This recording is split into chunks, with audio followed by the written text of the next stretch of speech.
Often when a family comes to our service, they've got some very specific developmental goals that they'd like for their child, and commonly that's things like, I want my child to learn to walk or talk. What we find is that when we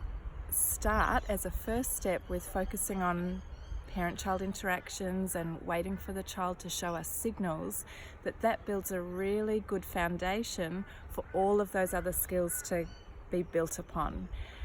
So an example of that is that when a little one is learning to talk, they first of all need to know that when I show a signal, someone notices that and responds. Similar to when we're having a conversation, when I say something, I'm trusting that someone's going to say something back after they've heard what I say.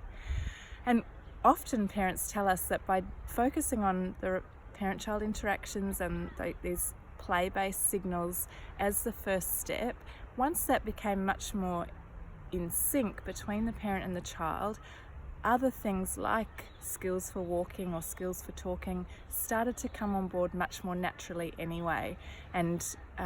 parents are often quite surprised that by focusing on parent-child interactions as a first step, they start to see gains in a whole lot of other areas as well.